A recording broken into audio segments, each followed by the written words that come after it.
Bonjour, aujourd'hui je vais vous parler du tome 2 de Finelle, de Anne Teuf, qui est paru chez Delcourt.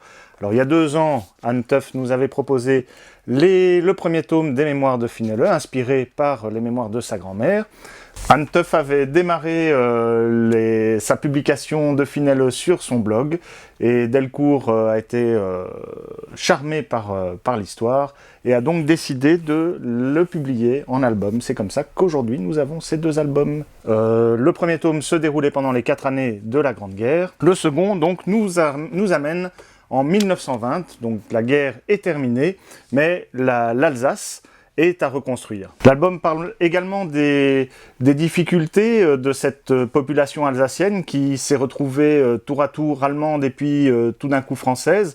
Elle parle également des vexations que subit cette population, puisque pour pas mal de Français, eh bien, les Alsaciens sont, à cette époque en tout cas, plus allemands que français, donc il y a des tensions, et des tensions nationalistes également, qui émergent du côté de certains Alsaciens qui regrettent l'époque où ils étaient du côté allemand.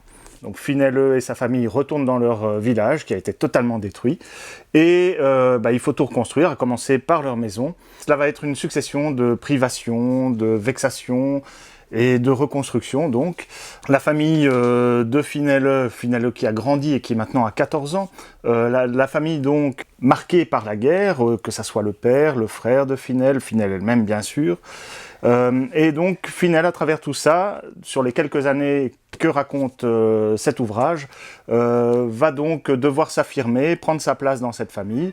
Et ce qui est assez intéressant dans cet album, c'est que Anne Teuf donc oppose aux difficultés de l'immédiate après-guerre la joie de vivre et la volonté de continuer à vivre de son héroïne. Donc c'est un ouvrage qui est très humain, qui est touchant, tendre, triste et drôle à la fois. C'est une vraie réussite, et en même temps d'avoir une chronique et une tranche de vie très intéressante à lire, c'est également un regard sur toute une époque. On attend bien sûr la suite des mémoires de Finelle avec énormément d'impatience.